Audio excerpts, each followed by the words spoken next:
Bismillahirrahmanirrahim. Assalamualaikum warahmatullahi wabarakatuh.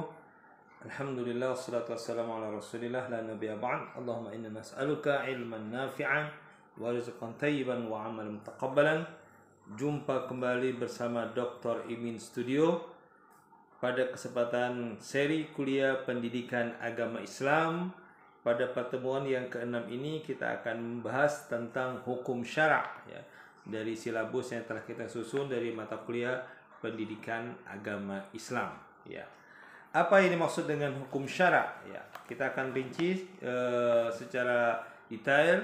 Yang pertama secara etimologis, bahwasanya kata hukum bermakna menetapkan sesuatu terhadap sesuatu yang lain. Sedangkan secara terminologi, hukum berarti khitabus syar'i atau seruan Allah dan Rasulnya yang berkaitan dengan amal perbuatan mukallaf atau manusia yang sudah terbebani hukum. Ya, sini mukallaf artinya manusia yang telah terbebani hukum.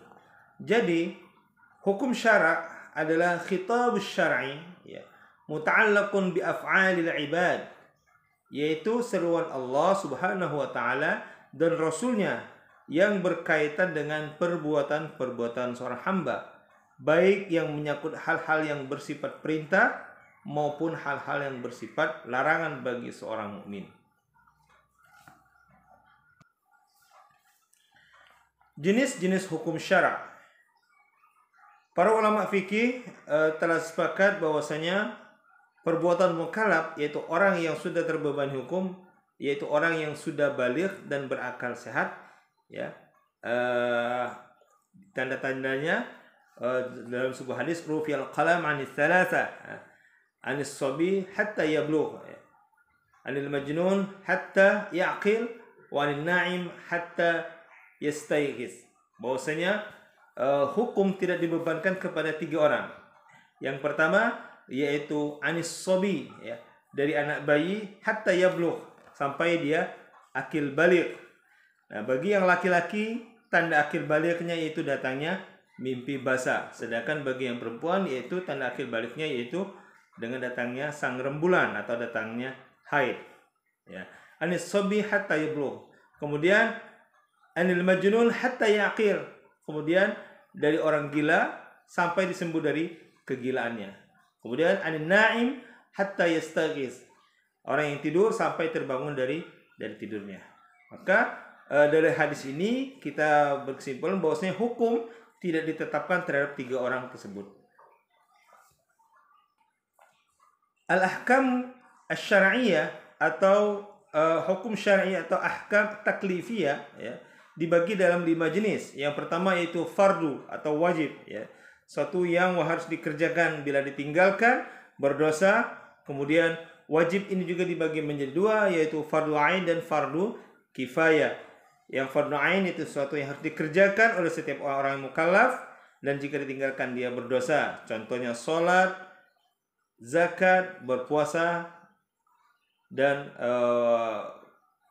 menunaikan ibadah haji bagi yang mampu. Kemudian fardu kifayah, yaitu suatu kewajiban yang hanya menuntut terwujudnya suatu pekerjaan dari kelompok masyarakat. Contohnya jihad, kemudian mengurus dan mensalati jenazah, membentuk kepimpinan yang kuat, membangun masjid, rumah sakit, dan sebagainya. Berikutnya itu haram, adalah larangan Allah yang pasti terhadap suatu perbuatan, baik ditetapkan dengan dalil yang qat'i atau yang pasti, maupun zanni atau yang relatif. Contoh, makan bangkai, minum khamar, zina, membunuh seseorang yang diharamkan oleh Allah tanpa hak, dan makan harta benda orang lain secara batil, seperti yang dijelaskan dalam Al-Quran. Salah satu yang berbunyi, wala taqrabuz zina innahu kana fahishatan wa sa'a sabila, dan janganlah kamu mendekati zina, karena sesungguhnya zina itu adalah sesuatu perbuatan yang keji dan sesuatu yang buruk. Al-Isra ayat 32. Kemudian yang ketiga yaitu sunnah atau mandub, yaitu satu perbuatan yang dianjurkan oleh syarak untuk dikerjakan, maka akan mendapat pahala, dan bila ditinggalkan tidak mendapatkan apa-apa atau tidak kena sanksi. Hukum sunnah di sini juga dibagi menjadi 2, yaitu sunnah ain dan sunnah rawatib. Sunnah ain atau perbuatan yang dianjurkan kepada setiap individu, seperti sholat rawatib, sedangkan sunnah kifayah adalah perbuatan yang dianjurkan untuk dikerjakan oleh salah seorang atau sekelompok orang dalam masyarakat. Contoh lain seperti mendoakan sesama muslim dan mengucapkan salam kepada muslim dan muslimah yang lainnya. Kemudian yang keempat yaitu makruh, ya, suatu larangan syarak terhadap satu perbuatan, akan tetapi larangan tersebut tidak bersifat pasti karena tidak ada dalil menunjukkan atas makruhnya perbuatan tersebut. Pelaku makruh tidak tercela, sedangkan bila meninggalkannya adalah terpuji dan mendapat pahala. Contoh yaitu memakan makanan yang berbau tidak sedap, ya, berbaunya tidak sedap, ataupun merokok dan lain sebagainya. Kemudian yang kelima yaitu mubah, yaitu boleh. Ada suatu hukum yang memberikan kebebasan kepada mukallaf untuk memilih antara mengerjakan suatu perbuatan atau meninggalkannya. Pelakunya tidak tercela maupun terpuji. Contoh seperti tidur di siang hari, makan, minum, bergurau dan sebagainya. Baik, ya. Keterikatan terhadap hukum syarak. Pada dasarnya perbuatan orang yang mukallaf pasti terikat kepada hukum syarak yang 5 tersebut, ya, yaitu wajib, haram, sunnah, makruh dan mubah. Oleh karena itu maka seluruh perbuatan manusia akan dimintai pertanggungjawabannya di hadapan Allah Subhanahu wa taala. Keterikatan mukallaf terhadap 5 hukum syarak tersebut merupakan salah satu di antara konsekuensi diutusnya Nabi dan Rasul oleh Allah Subhanahu wa taala. Dan hal tersebut memberikan jaminan bahwa Allah tidak akan menurunkan azab atau siksaan terhadap perbuatan yang dilakukan oleh manusia sebelum diutusnya seorang Rasul kepada mereka. Namun tak kala Allah Subhanahu wa taala telah mengutus seorang Rasul, maka mereka terikat dengan apa yang dibawa oleh Rasul tersebut, yaitu berubah hukum Allah. Dalam hal ini Allah berfirman dalam surah An-Nisa ayat 115, dan mereka kami utus selaku Rasul-Rasul pembawa berita gembira dan pemberi peringatan supaya tidak ada alasan bagi manusia membantah Allah sesudah diutusnya Rasul-Rasul. Dan Allah Maha Perkasa lagi Maha Bijaksana. Nabi Muhammad SAW adalah Rasul yang diutus untuk seluruh manusia, sehingga hukum-hukum yang dibawa oleh Rasulullah SAW pasti mencakup semua aspek kehidupan manusia dan berlaku untuk manusia sepanjang masa. Allah Subhanahu wa taala berfirman dalam surah Al-A'raf ayat 158, katakanlah, hai manusia, sesungguhnya aku adalah utusan Allah kepadamu semua, yaitu Allah yang mempunyai kerajaan langit dan bumi. Tidak ada Tuhan yang berhak disembah selain Dia yang menghidupkan dan mematikan. Maka berimanlah kamu kepada Allah dan Rasulnya, Nabi yang ummi, yang beriman kepada Allah dan kepada kalimat-kalimatnya atau kitab-kitabnya, dan ikutilah Dia supaya kamu mendapat petunjuk. Manusia adalah makhluk yang memiliki potensi akal untuk dipergunakan sebaik-baiknya. Karena itu setiap orang atau muslim wajib menjadikan hukum syariat sebagai standar atau ukuran untuk menilai semua perbuatan manusia, dengan memandang baik apa yang dikatakan baik oleh syarak dan memandang buruk apa yang dikatakan buruk oleh syarak. Sekiranya muncul satu persoalan, suatu permasalahan atau kejadian baru, maka terlebih dahulu harus dilihat, dipahami dan dikaji secara mendalam, kemudian dilakukan proses istinbat atau penetapan hukum. Maka standar ini bersifat langgeng sehingga sesuatu yang buruk atau baik tidak akan berubah-ubah. Seorang muslim wajib untuk mengikatkan dirinya dengan hukum syarak sebagai bentuk dan manifestasi dari keimanan yang dipegangnya. Pada saat bersamaan, ia juga berkewajiban untuk selalu meningkatkan thaqafah Islam secara bertahap. Dengan begitu, selain ia memenuhi kewajibannya sebagai hamba Allah, ia juga akan memiliki keyakinan terhadap hukum dengan keyakinan yang pasti, serta berusaha menerapkannya dalam kehidupan sehari-hari. Karena itu, ia percaya hanya hukum Islam atau hukum syarak saja yang memberikan maslahat bagi kehidupan manusia, bukan hukum-hukum yang lain. Ya, berikutnya itu sumber hukum syarak, ya, sebagaimana hadis Nabi, taraktu fikum amrayn in tamassaktum bihima lan tadillu abadan. Aku tinggalkan kepada kalian dua hal yang jika kalian berpegang teguh kepada keduanya, maka kalian tidak akan tersesat selama-lamanya, yaitu Al-Quran dan hadis Nabi Muhammad SAW. Maka dalam hal ini sumber-sumber hukum syarak adalah yaitu Al-Quran dan As-Sunnah atau hadis Nabi Muhammad SAW. Terkait As-Sunnah, bahwasanya sebagaimana dalam surah An-Najm ayat 3 dan 4, "Wa ma yantiqu 'anil hawa in huwa illa wahyu yuha." Dan apa yang diucapkan oleh Nabi Muhammad SAW bukanlah menurut kemauan hawa nafsunya, melainkan wahyu yang diwahyukan kepadanya. Kemudian dalam surah Al-Isra ayat 88, "Qul la in istama'al insu wal jinnu ala ayyatu bimithli hadzal Qur'an la ya'tuna bimithli walau kana ba'dhum li ba'din zahira." Katakanlah, sesungguhnya jika manusia dan jin berkumpul untuk berbuat yang serupa dengan Al-Quran, niscaya mereka tidak akan mampu membuatnya, sekalipun satu sama lain saling membantu. Al-Isra ayat 88. Kemudian dalam Al-Baqarah ayat 23, "Wa in kuntum fi raibin mimma nazzalna ala abdina fa'tu bi suratin min misli wad'u syuhada'akum min dunillahi in kuntum shadiqin."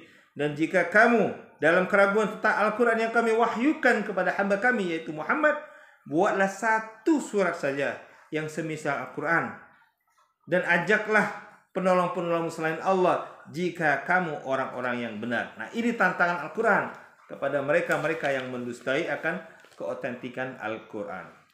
Baik, berikutnya dalam hadis yang lain, dalam ayat yang lain, ya, "Wa ma atakumur rasul fakhudhu wa ma anhaakum anhu fantahu wattaqullaha innallaha syadidul iqab." Dan apa yang datang dari Rasul kepadamu ambillah, dan apa yang dilarang oleh Rasul kepadamu maka tinggalkanlah, dan bertakwalah kepada Allah, sesungguhnya Allah amat keras hukumannya. Al-Hasyr ayat 7.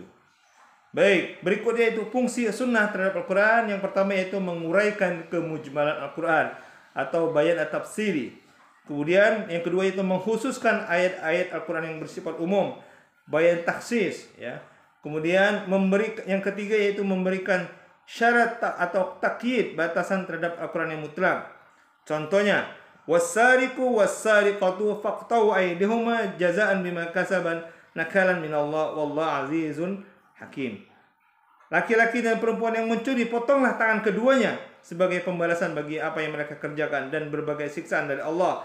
Allah Maha Perkasa lagi Maha Bijaksana. Al-Maidah ayat 38. Ayat tersebut berlaku mutlak bagi setiap pencurian. Sunnah memberikan persyaratan hanya kepada pencuri yang bernilai 1/4 dinar atau lebih, seperti yang digambarkan pada sabda Nabi SAW, ya, dalam An-Nasai ayat nomor 4836, "Telah mengabarkan kepada kami Suwaid bin Nasr, dia berkata, telah memberitakan kepada kami Abdullah dari Ma'mar dari Ibn Syihab dari Amrah dari Aisyah radhiyallahu anha, Nabi bersabda, tangan dipotong bila mencuri 1/4 dinar ke atas." Hadis riwayat Nasai nomor 4836. Kemudian fungsi berikutnya dari sunnah terhadap Al-Quran yaitu melengkapi sebagian hukum yang dasarnya sudah dimuat dalam Al-Quran. Ya, disebutkan haram memperistri 2 orang yang bersaudara.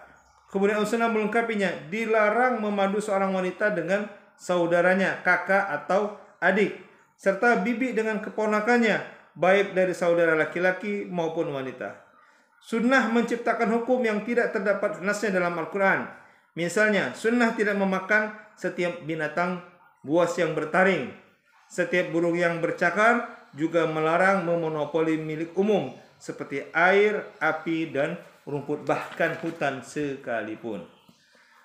Baik, ya. Ini terkait daripada fungsi hukum, fungsi as-sunnah terhadap Al-Quran. Kembali kepada sumber hukum syariat tadi, yang ketiga yaitu adalah ijtihad. Ya, ijtihad secara bahasa ijtihad adalah mengerjakan sesuatu yang penuh kesungguhan atau perbuatan yang sudah dilakukan dengan susah payah. Ijtihad artinya menggunakan seluruh kemampuan untuk menetapkan hukum syariah. Ya, seperti pada saat Nabi Muhammad SAW mengutus Mu'adz bin Jabal untuk mendakwakan Islam ke negeri Yaman, maka terjadilah dialog di antara keduanya.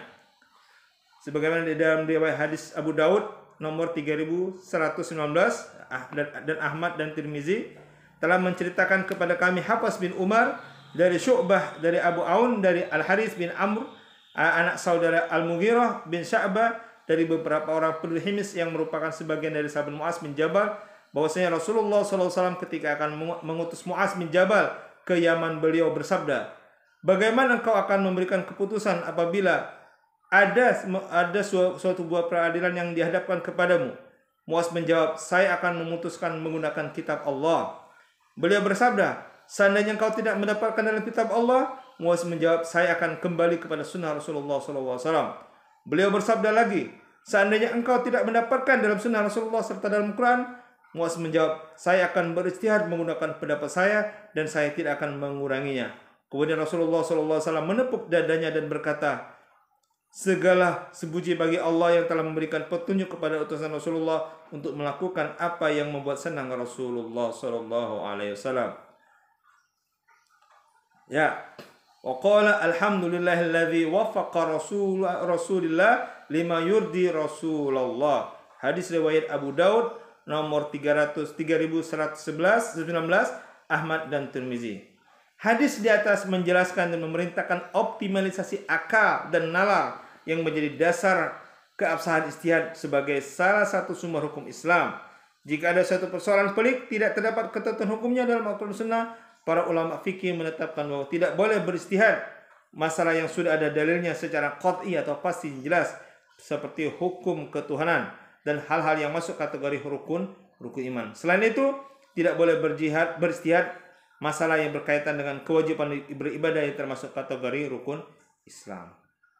Berikutnya yaitu tujuan daripada hukum syara. Wa ma arsalnaka illa rahmatan lil alamin. Menurut Abu Zahra, tujuan diberlakukannya hukum syara bagi setiap muslim adalah pertama yaitu mendidik setiap muslim agar mampu menjadi sumber kebaikan bagi dirinya maupun bagi orang lain dan menghindarkannya menjadi sumber keburukan bagi masyarakat sekitarnya. Kemudian seperti puasa pada bulan Ramadan dapat menumbuhkan jiwa solidaritas sesama. Diwajibkannya sholat 5 waktu dalam rangka mengajarkan disiplin dan menjauhkan diri dari perbuatan keji dan mungkar. Yang ketiga, menegakkan keadilan seperti diharamkannya mencuri dengan ancaman hukuman sama bagi siapapun pelakunya tanpa memandang status sosial si pelaku. Yang ketiga, seluruh hukum syara pada dasarnya mengandung kebaikan atau kemaslahatan yang hakiki bagi kehidupan umat manusia. Kemaslahatan tersebut tidak lain dalam rangka menjaga dan memelihara keberagamaan. Al-muhafazah al-din, hifzuddin, hifzul nafas, hifzul akal, hifzul mal, wa hifzul nasab. Yaitu menjaga agama, menjaga jiwa, menjaga akal, menjaga harta, dan menjaga keturunan. Ini di antara maqas yang dikenal dengan istilah maqasidus syariah, tujuan daripada ditetapkannya syariat. Baik, berikutnya ya, ibadah sebagai ketaatan terhadap hukum syara. Wa ma khalaqtul jinna wal ins illa liya'budun, dan aku tidak menciptakan jin dan manusia melainkan mereka mengabdi kepadaku. Ayat Az-Zariyat ayat 56. Dalam ibadah ada beberapa karakteristik yang perlu diketahui oleh setiap muslim. Yang pertama yaitu ibadah adalah perkara tauqifi, ya, sesuai dengan ketentuannya. Seorang muslim dalam aktivitas peribadatannya senantiasa terikat dengan aturan yang terdapat dalam nas, wahyu atau dalil. Ketika ia akan melakukan sholat, puasa, zakat dan haji, harus sesuai dengan tata cara tertentu yang telah dicontohkan oleh Rasulullah SAW. Kenapa? Karena tata cara tersebut telah dicontohkan dan oleh beliau dan tidak terdapat dalam nas atau teks manapun, ya. Sebagaimana disabda oleh Nabi, "Shallu kama ra'aitumuni usolli." Salatlah kamu sebagaimana kalian melihat aku salat. Hadis riwayat Bukhari. Kemudian ibadah tidak selalu harus diikuti atau dicari-cari alasan hukumnya. Misalnya, kenapa salat 2 rakaat, salat subuh 2 rakaat padahal kondisi tubuh sedang segar. Salat Isya 4 rakaat padahal pikiran dan tubuh sudah sangat lelah. Di sinilah ibadah sebagai makna kepatuhan dan penyerahan diri secara mutlak kepada Allah Subhanahu wa Ta'ala, yaitu dengan mendahulukan ketaatan dan ketundukan terhadap aturan yang ada di dalam dalil daripada mengedepankan logika dan perasaan. Yang ketiga, yaitu ibadah tidak boleh disertai dengan syirik kepada Allah, maka tidak diperkenakan bagi seorang muslim menyekutukannya dengan sesuatu apapun dalam pelaksanaan ibadah kepada Allah Subhanahu wa Ta'ala. Wala tad'u ma'allahi ilahan akhar la ilaha illa huwa kullu syai'in halikun illa wajhahu lahul hukmu wa ilaihi turja'un. Janganlah kamu menyembah Tuhan selain Allah. Tidak Tuhan yang berhak disembah melainkan Dia. Segala sesuatu pasti binasa kecuali Allah. Baginya lah segala penentuan dan hanya kepadanya kamu dikembalikan. Yang keempat, ibadah tidak akan diterima kecuali dengan ikhlas semata karena Allah Subhanahu wa taala. Sebagaimana dalam hadis Nabi, dalam hadis Bukhari nomor 4682, innamal a'malu binniyati wa innamal likulli imri'in ma nawa. Ya, segala sesuatu itu tergantung kepada niatnya. Kemudian yang kelima, ini yang menjadi poin penting juga, bahwasanya terdapat keringanan atau kemudahan dalam melaksanakan ibadah. Allah tidak akan membebani manusia melebihi dari kapasitas kemampuan yang dimiliki manusia. La yukallifullahu nafsan illa wus'aha, laha ma kasabat wa laha ma iktasabat. Allah tidak akan membebani seseorang melainkan sesuatu dengan kesanggupannya. Ia mendapatkan pahala dari apa yang diusahakannya dan ia mendapatkan siksa dari kejahatan yang dikerjakannya. Ya, surah Al-Baqarah ayat 286. Allah telah mensyariatkan keringanan atau rukhsah dalam masalah ibadah. Keringanan ibadah bagi orang sakit, bagi orang dalam perjalanan boleh berbuka puasa dan gugur kewajiban jihad. Di garis depan bagi orang buta, pincang dan sakit. Rasulullah SAW dalam hadis riwayat Bukhari nomor 38 menyebutkan, an Abi Hurairah an Nabi SAW qala inna ad-dina yusrun walan yushad ad-din ahadun illa ghalabahu fasaddidu wa qaribu wa abshiru wasta'inu bil ghudwi war rawhati wa syai'in minal dulja. Hadis riwayat Bukhari nomor 38. Dari Abu Hurairah radhiyallahu anhu bahwasanya Nabi SAW bersabda, ya, sesungguhnya agama itu mudah, ya, dan tidaklah seorang mempersulit agama kecuali akan dikalahkan semakin berat dan sulit. Maka berlakulah lurus kalian, dekatlah kepada yang benar dan berilah kabar gembira dan minta tolonglah kepada Allah dengan ghudu, dengan berangkat di awal pagi, dan ar-ruha dengan berangkat setelah zuhur. Sesuatu yang adulja berangkat di waktu malam. Ya. Hadis riwayat Bukhari nomor 38. Kemudian berikutnya adalah yang terakhir, yaitu hikmah beribadah. Tentunya, ya, pada setiap aktivitas ibadah baik dalam pengertian umum maupun khusus yang diberlakukan setiap muslim pasti akan mendatangkan kebaikan baginya di dunia dan di akhirat. Baik itu ibadah yang mahdhah, ya, terutama atau hikmah daripada pelaksanaan ibadah mahdhah. Seperti mana salat, yaitu akan menenteramkan jiwa.